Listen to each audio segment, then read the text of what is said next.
ಸ್ನೇಹಿತರೆ ನಮಸ್ಕಾರ. ಬಿಜೆಪಿ ಮತ್ತು ಜೆಡಿಎಸ್ ಜಂಟಿಯಾಗಿ ಏನೋ ಇವತ್ತು ಕಾಂಗ್ರೆಸ್ನ ವಿರುದ್ಧ, ಕಾಂಗ್ರೆಸ್ನ ಭ್ರಷ್ಟಾಚಾರದ ವಿರುದ್ಧ, ಕಾಂಗ್ರೆಸ್ನ ಸರ್ಕಾರದ ಅವಧಿಯಲ್ಲಿ ನಡೆದಿರುವಂಥ ಎರಡು ಪ್ರಮುಖ ಭ್ರಷ್ಟಾಚಾರ, ಒಂದು ಮೂಡ ಮತ್ತೊಂದು ವಾಲ್ಮೀಕಿ ಹಗರಣ, ಇದೆರಡರ ವಿರುದ್ಧವಾಗಿ ಈಗಾಗಲೇ ಪಾದಯಾತ್ರೆಯನ್ನು ಮಾಡ್ತಾ ಮೈಸೂರು ಚಲೋ ಅನ್ನುವಂಥ ವಿಶೇಷವಾದಂತಹ ಪಾದಯಾತ್ರೆಯನ್ನು ಮಾಡ್ತಾ ಸರ್ಕಾರದ ವಿರುದ್ಧ ಆಕ್ರೋಶದ ಕಟ್ಟೆಯನ್ನು ಸ್ಫೋಟಗೊಳಿಸ್ತಾ, ಜೊತೆಗೆ ಜನರಲ್ಲೂ ಕೂಡ ಈ ಭ್ರಷ್ಟಾಚಾರದ ಬಗ್ಗೆ ಅರಿವು ಮೂಡಿಸ್ತಾ ಬಿಜೆಪಿಯನ್ನು ಹೊರಟಿದೆಯೋ ಪಾದಯಾತ್ರೆಗೆ. ಇದರ ಬೆನ್ನಲ್ಲೇ ಇದೇ ಪಾದಯಾತ್ರೆ ಎಲ್ಲವೂ ಕೂಡ ಸರಿಯಾಗಿ ಇಲ್ಲ ಬಿಜೆಪಿಯ ಒಳಗಡೆ ಅನ್ನೋದನ್ನು ಕೂಡ ಸಾಬೀತುಕರಿಸ್ತಾ ಇದೆ. ಇದೇ ಪಾದಯಾತ್ರೆಯಿಂದ ಬಿಜೆಪಿಯ ಹುಳುಕುಗಳು ಕೂಡ ಹೊರಗಡೆ ಬರ್ತಿದ್ದಾವೆ. ಈಗಾಗಲೇ ಬಹುಶಃ ನಿಮ್ಗೆ ಗೊತ್ತಿರ್ಬೋದು, ಬಿಜೆಪಿಯಲ್ಲಿ ಎಲ್ಲವೂ ಕೂಡ ಸರಿ ಇಲ್ಲ ಅನ್ನೋದಕ್ಕೆ ಸಾಕಷ್ಟು ಸಾಕ್ಷಿಗಳು ಈ ಹಿಂದೆಯೂ ಕೂಡ ಸಿಕ್ಕಿತ್ತು. ಇದಕ್ಕೆ ಹೊಸದೊಂದು ಸಾಕ್ಷಿ ಅಂತ ಹೇಳಿದ್ರೆ, ಮತ್ತೊಬ್ಬ ಪ್ರಮುಖ ನಾಯಕಿಯು ಕೂಡ ಈ ಭಾಗಿ ಆಗದೇ ಇರುವಂಥದ್ದು ಮತ್ತು ಮಂಡ್ಯದಲ್ಲೇ ಈ ಪಾದಯಾತ್ರೆ ಇದ್ದರೂ ಕೂಡ ಇನ್ನೂ ಕೂಡ ಒಂದೇ ಒಂದು ಹೆಜ್ಜೆಯನ್ನು ಕೂಡ ಆಕೆ ಈ ಪಾದಯಾತ್ರೆಯಲ್ಲಿ ಹಾಕದೇ ಇರೋದು ಮತ್ತು ಎಲ್ಲೂ ಕೂಡ ಬೆಂಗಳೂರಿನಿಂದ ಮಂಡ್ಯದವರೆಗೆ ಆಕೆಯ ಫೋಟೋ ಆಗಲಿ ಅಥವಾ ಆಕೆಯ ಒಂದೇ ಒಂದು ಸ್ಟೇಟ್ಮೆಂಟ್ ಆಗಲಿ ಇಲ್ಲದೆ ಇರುವಂಥದ್ದನ್ನು ನಾವು ಸೂಕ್ಷ್ಮವಾಗಿ ಗಮನಿಸಿದಾಗ ಗೊತ್ತಾಗ್ತದೆ. ಈಗಾಗಲೇ ಒಂದು ಬಣ, ಯಾವುದು ಯತ್ನಾಳ್ ಮತ್ತು ಜಾರಕಿಹೊಳಿ ಬಣ, ಈ ಪಾದಯಾತ್ರೆಯನ್ನು ಬಹಿರಂಗವಾಗಿ ವಿರೋಧಿಸಿತು. ಇದಾದ ಬಳಿಕ ಪ್ರೀತಮ್ ಗೌಡಗೆ ಕುಮಾರಸ್ವಾಮಿಯ ಒಂದು ಆಕ್ರೋಶ ಹೊರಗಡೆ ಬಂದ ಬಳಿಕ ಪ್ರೀತಮ್ ಗೌಡ ದೂರ ಉಳಿದಿದ್ದರು. ಇನ್ನೂ ಒಂದು ಹಂತದಲ್ಲಿ ಯೋಗೀಶ್ವರ್ ಕೂಡ, ಸಿ ಪಿ ಯೋಗೀಶ್ವರ್ ಕೂಡ ಈ ಪಾದಯಾತ್ರೆಯಲ್ಲಿ ಭಾಗಿಯಾಗಲಿಲ್ಲ, ಈ ಪಾದಯಾತ್ರೆಯಿಂದ ದೂರ ಉಳಿದಿದ್ದರು. ಈಗ ಹೊಸದೊಂದು ಸೇರ್ಪಡೆ ಅಂತ ಹೇಳಿದ್ರೆ ಸುಮಲತಾ ಅಂಬರೀಶ್ ಅವರು. ಹೌದು, ಸುಮಲತಾ ಅಂಬರೀಶ್ ಅವರು ಈಗ ಅಧಿಕೃತವಾಗಿ ಬಿ ಜೆ ಪಿ ಸದಸ್ಯೆ ಆಗಿದ್ದರೂ ಕೂಡ ಇದೇ ಭಾಗದಲ್ಲಿ ತಮ್ಮದೇ ಲೋಕಸಭಾ ಕ್ಷೇತ್ರ, ಈಗ ಮಾಜಿ ಆಗಿರ್ಬೋದು, ಬಟ್ ತಮ್ಮದೇ ಲೋಕಸಭಾ ಕ್ಷೇತ್ರದ ವ್ಯಾಪ್ತಿಯಲ್ಲಿ ಪಾದಯಾತ್ರೆ ಸಾಗ್ತಾ ಇದ್ದರೂ ಕೂಡ ಎಲ್ಲೂ ಕೂಡ ಸುಮಲತಾ ಅಂಬರೀಶ್ ಅವರ ಭಾವಚಿತ್ರವಾಗಲಿ, ಬ್ಯಾನರ್ಗಳಲ್ಲಿ ಫೋಟೋ ಆಗಲಿ, ಅಥವಾ ಒಂದು ಸ್ಟೇಟ್ಮೆಂಟ್ ಆಗಲಿ, ಅಥವಾ ಎರಡು ಹೆಜ್ಜೆ ಹಾಕಿದಂಥ ಸಾಕ್ಷಿಗಳಾಗಲಿ ಯಾವುದೂ ಕೂಡ ಇಲ್ಲ ಅನ್ನೋದು ಸ್ಪಷ್ಟವಾಗಿ ನಾವು ಗಮನಿಸ್ತಾ ಇದ್ದೇವೆ. ಸೊ ದಟ್ಟು ಸುಮಲತಾ ಅಂಬರೀಶ್ ಅವರಿಗೆ ಈ ಪಾದಯಾತ್ರೆ ಬಗ್ಗೆ ಕಿಂಚಿತ್ತೂ ಕೂಡ, ಹಾಗಾದರೆ ಯಾಕೆ ಸುಮಲತಾ ಅಂಬರೀಶ್ ಅವರು ಈ ಪಾದಯಾತ್ರೆಯಲ್ಲಿ ಭಾಗಿಯಾಗಿಲ್ಲ ಅನ್ನುವಂಥ ಒಂದು ಅಚ್ಚರಿ ಈಗ ಎಲ್ಲರಲ್ಲೂ ಕೂಡ ಇದೆ. ಏನು ಆಹ್ವಾನವಿಲ್ವಾ ಸುಮಲತಾ ಅಂಬರೀಶ್ ಅವರಿಗೆ, ಅಥವಾ ಆಹ್ವಾನ ಕೊಟ್ಟಿದ್ರು ಕೂಡ ಉದ್ದೇಶಪೂರ್ವಕವಾಗಿ ಇಲ್ಲಿ ಭಾಗವಹಿಸಿಲ್ವಾ? ಹೀಗೆ ಸಾಕಷ್ಟು ಪ್ರಶ್ನೆಗಳಿದ್ದಾವೆ. ಆ ಎಲ್ಲ ಪ್ರಶ್ನೆಗಳಿಗೂ ಕೂಡ ಉತ್ತರವನ್ನು ಹುಡುಕ್ತಾ ಹೋಗೋಣ. ಅದಕ್ಕಿಂತ ಮುಂಚೆ ನೀವಿನ್ನೂ ಕೂಡ ನಮ್ಮ ಚಾನಲನ್ನು ಸಬ್ಸ್ಕ್ರೈಬ್ ಮಾಡಿಲ್ಲ ಅಂದರೆ ದಯವಿಟ್ಟು ಕೂಡಲೇ ಸಬ್ಸ್ಕ್ರೈಬ್ ಮಾಡಿ ಸ್ನೇಹಿತರೆ.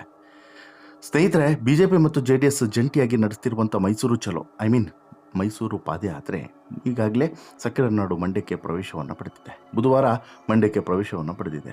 ಮಾಜಿ ಸಿಎಂಗಳಾದಂಥ ಯಡಿಯೂರಪ್ಪ ಮತ್ತು ಎಚ್ ಡಿ ಕುಮಾರಸ್ವಾಮಿ ಈ ಕಾರ್ಯಕ್ರಮದಲ್ಲಿ ಪಾಲ್ಗೊಂಡಿದ್ದಾರೆ. ಆದರೆ ಅಚ್ಚರಿ ಎನ್ನುವ ರೀತಿಯಲ್ಲಿ ಸಾಕಷ್ಟು ಜನರ ಒಂದು ಇಲ್ಲಿ ಅನುಪಸ್ಥಿತಿ ಇದೆಯಲ್ಲ, ಇದು ಕಾರ್ಯಕರ್ತರಲ್ಲಿ ಸಾಕಷ್ಟು ಗೊಂದಲವನ್ನು ಹುಟ್ಟಿಸಿದೆ ಅಂತಲೇ ಹೇಳ್ಬೋದು. ಜೊತೆಗೆ ಬಿಜೆಪಿಯಲ್ಲಿ ಎಲ್ಲದೂ ಕೂಡ ಸರಿ ಇಲ್ಲ ಅನ್ನೋದಕ್ಕೆ ಸಾಕ್ಷಿಯೂ ಕೂಡ ಲಭಿಸಿದಂತಾಗಿದೆ. ರಾಜ್ಯ ಬಿಜೆಪಿಯಲ್ಲಿ ಎಲ್ಲದೂ ಕೂಡ ಸರಿ ಇಲ್ಲ ಅನ್ನೋದಕ್ಕೆ ಈಗಾಗಲೇ ಸಾಕಷ್ಟು ಸಾಕ್ಷಿಗಳು ಸಿಕ್ಕಿದ್ದಾವೆ. ಅದಕ್ಕೆ ಹೊಸದೊಂದು ಸೇರ್ಪಡೆ ಈ ಒಂದು ಭಿನ್ನಮತ.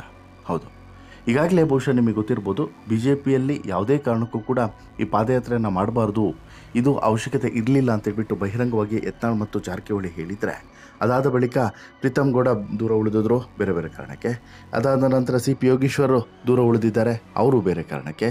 ಈಗ ಮತ್ತೊಬ್ಬರು ಸಂಸದೆ, ಈಗ ಮಾಜಿ ಸಂಸದೆ ಆಗಿದ್ದರು, ಜೊತೆಗೆ ಬಿಜೆಪಿಯ ಹಾಲಿ ಸದಸ್ಯರು ಕೂಡ ಆಗಿರುವಂಥ ಈಕೆಯು ಕೂಡ ಈ ಪಾದಯಾತ್ರೆಯಿಂದ ದೂರ ಉಳಿದಿರೋದು ಹತ್ತಾರು ಪ್ರಶ್ನೆಗಳನ್ನು ಹುಟ್ಟಿಸಿದೆ.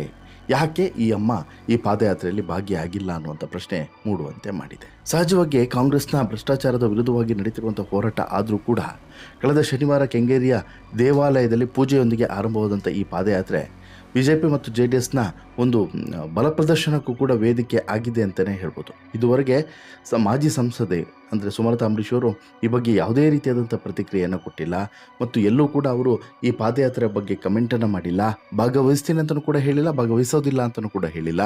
ಬಟ್ ಪ್ರಾಕ್ಟಿಕಲಿ ಇವತ್ತಿನವರೆಗೂ ಕೂಡ ಸುಮಲತಾ ಅಂಬರೀಶ್ ಅವರು ಎಲ್ಲೂ ಕೂಡ ಭಾಗಿಯಾಗಿಲ್ಲ. ಇನ್ನೂ ಕೂಡ ಗಮನಿಸಬೇಕಾಗಿರುವಂಥ ಅಂಶ ಏನು ಅಂತ ಹೇಳಿದ್ರೆ, ಇಡೀ ಬೆಂಗಳೂರಿನಿಂದ ಮಂಡ್ಯವರೆಗೆ ಹಾಕಿರುವಂಥ ಅಷ್ಟೂ ಬ್ಯಾನರ್ಗಳಲ್ಲಿ ಎಲ್ಲೂ ಕೂಡ ಸುಮಲತಾ ಅಂಬರೀಶ್ ಅವರ ಒಂದೇ ಒಂದು ಫೋಟೋ ಇಲ್ಲ ಅನ್ನೋದನ್ನು ಕೂಡ ಗಮನಿಸಬೇಕು. ಇದು ಬಿಜೆಪಿಯವರು ಸುಮಲತಾ ಅಂಬರೀಶ್ ಅವರನ್ನು ಹೇಗೆ ಸೈಡ್ಲೈನ್ ಮಾಡಿದ್ರು, ತಮ್ಮ ಸ್ವಾರ್ಥಕ್ಕಾಗಿ ಹೇಗೆ ಬಳಕೆ ಮಾಡಿಕೊಂಡ್ರು ಅನ್ನೋದನ್ನು ಇಲ್ಲಿ ಸುಮಲತಾ ಅಂಬರೀಶ್ ಅವರು ರಿಯಲೈಸ್ ಮಾಡ್ಕೊಳ್ಬೇಕಾದಂಥ ಪರಿಸ್ಥಿತಿ ಈಗ ಎದುರಾಗಿದೆ ಅಂತಲೇ ಹೇಳ್ಬೋದು. ಈಗ ಇದೇ ಪ್ರಶ್ನೆಯನ್ನು ಕಾರ್ಯಕರ್ತರು ಮತ್ತು ಅಭಿಮಾನಿಗಳು ಕೇಳ್ತಾ ಇದ್ದಾರೆ ಬಿಜೆಪಿ ನಾಯಕರಿಗೆ ಮತ್ತು ಸುಮಲತಾ ಅಂಬರೀಶ್ ಅವ್ರಿಗೂ ಕೂಡ.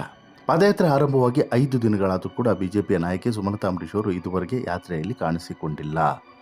ಪಾದಯಾತ್ರೆ ಈಗಾಗಲೇ ಮಂಡ್ಯವನ್ನು ಹಾದು ಹೋಗೋದಕ್ಕೆ ಮಂಡ್ಯವನ್ನು ಪ್ರವೇಶ ಮಾಡಿದೆ. ಈ ಸಂದರ್ಭದಲ್ಲಾದರೂ ಕೂಡ ಅವರು ಕಾಣಿಸ್ಕೊಳ್ಬೋದು, ವೆಲ್ಕಮ್ ಮಾಡ್ಬೋದು ಅಂತೇಳಿ ಎಲ್ಲರೂ ಅಂದ್ಕೊಂಡಿದ್ರು. ಬಟ್ ಅದು ಹುಸಿಯಾಯಿತು. ಸುಮಲತಾ ಅಂಬರೀಶ್ ಅವರು ಇಲ್ಲಿಗೂ ಕೂಡ ಬರಲಿಲ್ಲ. ಇಲ್ಲಿಗೂ ಕೂಡ ಬರದೆ ತಮ್ಮ ಮೇಲೆ ಇದ್ದಂಥ ನಿರೀಕ್ಷೆಯನ್ನು ಹುಸಿಗೊಳಿಸಿದ್ದಾರೆ. ಪಕ್ಷೇತರ ಅಭ್ಯರ್ಥಿಯಾಗಿ ಸ್ಪರ್ಧಿಸಿ ಗೆದ್ದಿದ್ದಂಥ ಸುಮಲತಾ ಅವರು ಮಂಡ್ಯ ಕ್ಷೇತ್ರವನ್ನು ಬಿಜೆಪಿ ಜೆಡಿಎಸ್ ಮೈತ್ರಿಗಾಗಿ ಕುಮಾರಸ್ವಾಮಿ ಅವರಿಗೆ ಬಿಟ್ಟುಕೊಳ್ತಾರೆ. ಈಗ ಕುಮಾರಸ್ವಾಮಿ ಅವರು ಗೆದ್ದು ಸಚಿವರು ಕೂಡ ಆಗಿದ್ದಾರೆ. ಕೊನೆ ಕ್ಷಣದವರೆಗೂ ಕೂಡ ಬಿಜೆಪಿ ಟಿಕೆಟ್ಗಾಗಿ ಪ್ರಯತ್ನವನ್ನು ಮಾಡಿದ್ದಂಥ ಸುಮಲತಾ ಬಿಜೆಪಿಯ ಕೇಂದ್ರ ನಾಯಕರ ಒತ್ತಡಕ್ಕೆ ಮಣಿದು ಹಿಂದಕ್ಕೆ ಸರಿದಿದ್ರು. ಇದು ಒಂದು ಭಾಗ. ಯಾವಾಗ ಹಿಂದಕ್ಕೆ ಸರಿತಾರೋ ಅದಾದ ಬಳಿಕ ಅವಾಗೊಂದು ಪ್ರಾಮಿಸನ್ನು ಕೊಟ್ಟಿರ್ತಾರೆ, ನಿಮ್ಮನ್ನು ಒಂದು ಹಂತ ಮೇಲಕ್ಕೆ ಕರ್ಕೊಂಡು ಹೋಗ್ತೀವಿ, ನೀವು ಅದ್ರ ಬಗ್ಗೆ ಚಿಂತೆ ಮಾಡೋದು ಬೇಡ ಅನ್ನೋಂಥ ಮಾತನ್ನೇ ಹೇಳ್ತಾರೆ. ಆದರೆ ಇವತ್ತಿಗೆ ಯಾವ ರೀತಿ ಒಂದು ಹಂತ ಮುಂದೆ ಅಂತೇಳಿ ಕೇಳಿದ್ರೆ ನಗಬೇಕು, ಅಳಬೇಕು, ಒಂದು ಗೊತ್ತಾಗಲ್ಲ. ಕಾರಣ ಏನಂತ ಹೇಳಿದ್ರೆ ಇವತ್ತು ಕಂಪ್ಲೀಟಾಗಿ ಸೈಡ್ ಲೈನ್ ಆಗಿ ಹೋಗಿದ್ದಾರೆ ಸುಮಲತಾ ಅಂಬರೀಶ್ ಅವರು. ಮಂಡ್ಯ JDS ಟಿಕೆಟ್ನಿಂದ ಸ್ಪರ್ಧಿಸಿ ಗೆದ್ದಿದ್ದಂಥ ಕುಮಾರಸ್ವಾಮಿ ಮಂಡ್ಯದಲ್ಲಿ ಪಾದಯಾತ್ರೆ ಸಾಗುವ ವೇಳೆ ಜೊತೆಯಾಗಿ ಹೆಜ್ಜೆ ಹಾಕಿದ್ದಾರೆ. ಎರಡೂ ಪಕ್ಷಗಳ ಹೆಚ್ಚಿನ ನಾಯಕರು ಅಂದರೆ ಪಾದಯಾತ್ರೆಯಲ್ಲಿ ತೊಡಗಿಸಿಕೊಳ್ಳೋದ್ರ ಮೂಲಕ ಒಗ್ಗಟ್ಟನ್ನು ಪ್ರದರ್ಶನ ಮಾಡಿದರೆ, ಇಲ್ಲಿ ಸುಮಲತಾ ಯಾವ ಕಾರಣಕ್ಕಾಗಿ ಪಾದಯಾತ್ರೆಯಿಂದ ದೂರ ಉಳಿದಿದ್ದಾರೆ ಅನ್ನೋದು ಅಭಿಮಾನಿ ವರ್ಗ ಮತ್ತು ಸಹಜವಾಗಿ BJP ಕಾರ್ಯಕರ್ತರು ಮತ್ತು JDS ಕಾರ್ಯಕರ್ತರು ಎಲ್ಲರಲ್ಲೂ ಕೂಡ ಗೊಂದಲ ಕೂಡ ಮೂಡಿದೆ. ಈ ನಡುವೆ ಸುಮಲತಾ ಅಂಬರೀಶ್ ಅವರ ಮನಸ್ಥಿತಿ ಬದಲಾಗಿದೆ ಅನ್ನುವಂಥ ಪ್ರಶ್ನೆ ಕೂಡ ಮೂಡ್ತಾ ಇದೆ. ಇನ್ನೊಂದು ವಿಚಾರವನ್ನು ಕೂಡ ನೀವು ಗಮನಿಸಬೇಕು. ಮಂಡ್ಯ ಲೋಕಸಭಾ ಕ್ಷೇತ್ರದ ಚುನಾವಣಾ ಪ್ರಚಾರದಲ್ಲೂ ಕೂಡ ಸುಮಲತಾ ಅಂಬರೀಶ್ ಅವರು ಕಾಣಿಸಿಕೊಂಡಿರಲಿಲ್ಲ, ಕಂಪ್ಲೀಟಾಗಿ ಅವಾಯ್ಡ್ ಮಾಡಿದರು. ಆದರೆ ಕೆಲವು ಕ್ಷೇತ್ರಗಳಲ್ಲಿ ಸುಮಲತಾ ಪ್ರಚಾರವನ್ನು ನಡೆಸಿದರು ಬಿಟ್ಟರೆ ಬಹುತೇಕ ಕುಮಾರಸ್ವಾಮಿ ಜೊತೆಗೆ ಎಲ್ಲೂ ಕೂಡ ಪ್ರಚಾರವನ್ನು ಮಾಡಿಲ್ಲ. ಮಂಡ್ಯದಲ್ಲಿ ಪ್ರಚಾರ ನಡೆಸುವಂತೆ ಸುಮಲತಾ ಅವರನ್ನು ಆಹ್ವಾನಿಸಿದ್ದೆ ಅಂತಲೂ ಕೂಡ ಕುಮಾರಸ್ವಾಮಿ ಹೇಳಿದರು. ಆದರೆ ಇದನ್ನು ಸುಮಲತಾ ನಿರಾಕರಿಸಿದರು. ಇದರಿಂದ ಇವರೊಬ್ಬರ ನಡುವಿನ ಮನಸ್ತಾಪ 2019 ಸಾರ್ವತ್ರಿಕ ಚುನಾವಣೆಯಿಂದಲೂ ಕೂಡ ಮುಂದುವರೆದುಕೊಂಡು ಬಂದಿದೆ. ಅದು ಇನ್ನೂ ಕೂಡ ಕಂಟಿನ್ಯೂ ಆಗಿದೆ ಅನ್ನೋದು ಕೂಡ ಗುಮಾನಿ ಎಲ್ಲರಲ್ಲೂ ಕೂಡ ಇದೆ. ಇನ್ನು ಪಾದಯಾತ್ರೆ ಆರಂಭವಾಗಿ ಅಲ್ಲಿ ಒಪ್ಪಿ ಆಮೇಲೆ ನಿರಾಕರಿಸಿ ನಂತರ ಕುಮಾರಸ್ವಾಮಿಯನ್ನು ಮತ್ತೊಮ್ಮೆ ಒಪ್ಪಿಸಿ ಈಗ ಬಂದಿದ್ದಾರೆ. ಸರಿ, ಅವರ ಸಿಟ್ಟಿಗೆ ಪ್ರೀತಮ್ ಗೌಡ ಕೂಡ ಕಾರಣವಾಗಿದ್ದರು. ಹಾಗಾಗಿ ಪ್ರೀತಮ್ ಗೌಡ ಸರಿಯಾಗಿ ಪಾದಯಾತ್ರೆಯಲ್ಲಿ ತಮ್ಮನ್ನು ತಾವು ತೊಡಗಿಸಿಕೊಳ್ಳೋದಕ್ಕೆ ಸಾಧ್ಯವಾಗಿಲ್ಲ. ಈಗ ಸುಮಲತಾ ಅವರ ಸರದಿ.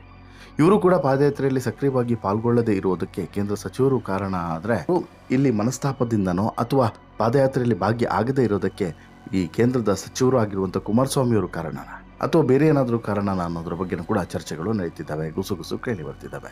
ಸುಮಲತಾ ಮತ್ತು ಇಲ್ಲಿ ಕುಮಾರಸ್ವಾಮಿಯವರು ಅವತ್ತಿನಿಂದ ಇವತ್ತಿನವರೆಗೂ ಕೂಡ ತಮ್ಮ ದ್ವೇಷವನ್ನು ಮುಂದುವರಿಸ್ಕೊಂಡು ಬಂದಿದ್ದಾರೆ. ಈಗ ಸದ್ಯಕ್ಕೆ BJP ಸದಸ್ಯರು ಕೂಡ ಆಗಿರುವಂಥ ಸುಮಲತಾ ಅಂಬರೀಶ್ ಅವರು ಭಾಗವಹಿಸಬೇಕಾಗಿತ್ತು, ಆದರೆ ಇಲ್ಲ, ಭಾಗವಹಿಸಿಲ್ಲ. ಅದಕ್ಕೆ ಬೇರೆ ಬೇರೆ ಕಾರಣಗಳು ಇರಬಹುದು. ಆದರೆ ಇದರ ಇಂಪ್ಯಾಕ್ಟ್ ಹೇಗಾಗುತ್ತೆ ಅನ್ನೋದನ್ನು ಗಮನಿಸಬೇಕು. ಮುಂದಿನ ಚುನಾವಣೆಗಳಲ್ಲಿ ಸುಮಲತಾ ಅಂಬರೀಶ್ ಅವರು ಏನು ಮಾಡ್ತಾರೆ? BJPಯನ್ನು ಬಿಡುವಂಥ ತೀರ್ಮಾನವನ್ನು ಮಾಡ್ತಾರಾ? ವಾಪಸ್ ಮರಳಿ ಕಾಂಗ್ರೆಸ್ಗೆ ಸೇರ್ಪಡೆಗೊಳ್ತಾರಾ? ಅಥವಾ ಏನಾದರೂ ಬೇಡ, ಈ ರಾಜಕೀಯದ ಸಾಹಸನೆ ಬೇಡ, ಎಲ್ಲವನ್ನು ಕೂಡ ಬಿಟ್ಟು ತಮ್ಮಷ್ಟಕ್ಕೆ ತಾವು ಇರೋಣ ಅಂತ ಹೇಳ್ಬಿಟ್ಟು ನಿರ್ಧಾರವನ್ನು ಮಾಡಿಬಿಡ್ತಾರಾ? ಒಂದು ವೇಳೆ ನಿರ್ಧಾರವನ್ನು ಮಾಡದೇ ಇದ್ದರೆ ಮುಂದಿನ ದಿನಗಳಲ್ಲಿ ಯಾವ ರೀತಿಯಾದಂತಹ ನಿಲುವನ್ನು ಸುಮಲತಾ ಅಂಬರೀಶ್ ತೆಗೆದುಕೊಳ್ತಾರೆ ಅನ್ನುವಂಥ ಪ್ರಶ್ನೆಯೂ ಕೂಡ ಇದೆ. ಇನ್ನು ಸುಮಲತಾ ಅಂಬರೀಶ್ ಅವರಿಗೆ ಸಹಜವಾಗಿ ಸಾಕಷ್ಟು ಗೊಂದಲಗಳು ಕೂಡ ಇದ್ದಾವೆ. ತಮ್ಮ ಒಂದು ಇರುವಿಕೆಯನ್ನು ತೋರ್ಪಡಿಸ್ಕೊಳ್ಬೇಕಾದಂತಹ ಅನಿವಾರ್ಯತೆ ಇದೆ. ಜೊತೆಗೆ ತನ್ನ ನಾಯಕತ್ವ ಗುಣವನ್ನು ಇಲ್ಲಿ JDSಗೋ ಅಥವಾ BJPಗೋ ದಾರೆ ಎರೆಯೋದಕ್ಕೆ ಸುಮಲತಾ ಅಂಬರೀಶ್ ಅವರು ತಯಾರಿಲ್ಲ. ಹೀಗಾಗಿಯೇ ಹೆಚ್ಚು ಬೆಂಬಲವಾಗಿ ನಿಲ್ಲದೆ ತಮ್ಮಷ್ಟಕ್ಕೆ ತಾವು ಇರ್ತಾರೆ ಅನ್ನುವಂಥ ಮಾತುಗಳು ಕೂಡ ಇದ್ದಾವೆ. ಇವತ್ತೆಲ್ಲ ನಾಳೆ ಮತ್ತೆ ಚುನಾವಣೆ ಬರ್ತದೆ, ಚುನಾವಣೆಯಲ್ಲಿ ಸ್ಪರ್ಧಿಸಬೇಕು, ಗೆಲ್ಲಬೇಕು ಅನ್ನುವಂಥ ಹಪಾಹಪಿಯಲ್ಲಿ ಸುಮಲತಾ ಇದ್ದಾರೆ. ಸೋದಟ್ಟು ಚಿಕ್ಕ ಪುಟ್ಟ ಕೆಲಸಗಳನ್ನು ಮಾಡ್ತಾ ಇದ್ದಾರೆ, ದೊಡ್ಡ ಕೆಲಸಗಳನ್ನೇನು ಮಾಡ್ತಾ ಇಲ್ಲ. ಆದರೆ ಜನರ ಜೊತೆಗೆ ಸಂಪರ್ಕವನ್ನು ಇಟ್ಕೊಳ್ಳುವಂಥ ಪ್ರಯತ್ನವನ್ನು ಸುಮಲತಾ ಅಂಬರೀಶ್ ಅವರು ಮಾಡಬೇಕು ಅನ್ನೋಂಥ ಸಲಹೆಯನ್ನು ಸಹಜವಾಗಿ ಎಲ್ಲರೂ ಕೂಡ ಕೊಡ್ತಿದ್ದಾರೆ. ಅದೇನೇ ಇದ್ರೂ ಕೂಡ ಸ್ನೇಹಿತರೆ, ಸುಮಲತಾ ಅಂಬರೀಶ್ ಅವರು ಕೂಡ ಇಲ್ಲಿ ಪಾದಯಾತ್ರೆಯಲ್ಲಿ ಭಾಗಿಯಾಗದೇ ಇರುವಂಥದ್ದು ಸಾಕಷ್ಟು ಅನುಮಾನಗಳಿಗೆ ಕಾರಣವಾಗಿದ್ದಾವೆ. ಜೊತೆಗೆ ಸುಮಲತಾ ಅಂಬರೀಶ್ ಅವರ ಆಲೋಚನೆ ಏನು, ಸುಮಲತಾ ಅಂಬರೀಶ್ ಅವರ ಚಿಂತನೆ ಏನು, ಸುಮಲತಾ ಅಂಬರೀಶ್ ಅವರ ಪ್ಲಾನಿಂಗ್ ಏನು ಅನ್ನೋದು ಈಗ ಸದ್ಯಕ್ಕಿರುವಂಥ ಕುತೂಹಲ. ನಿಮಗೇನು ಅನಿಸುತ್ತೆ ಸ್ನೇಹಿತರೆ ಈ ಎಲ್ಲ ಬೆಳವಣಿಗೆಗಳ ಬಗ್ಗೆ ನಿಮ್ಮ ಅಭಿಪ್ರಾಯ ಏನು? ದಯವಿಟ್ಟು ಕಮೆಂಟ್ ಮಾಡಿ ತಿಳಿಸಿ. ಜೊತೆಗೆ ಈ ಸ್ಟೋರಿ ಇಷ್ಟ ಆಯಿತು ಅಂತ ಹೇಳಿದ್ರೆ ಲೈಕ್ ಮಾಡಿ, ಶೇರ್ ಮಾಡಿ, ಚಾನಲ್ಗೆ ಸಬ್ಸ್ಕ್ರೈಬ್ ಆಗೋದನ್ನು ಮರಿಬೇಡಿ. ಧನ್ಯವಾದ.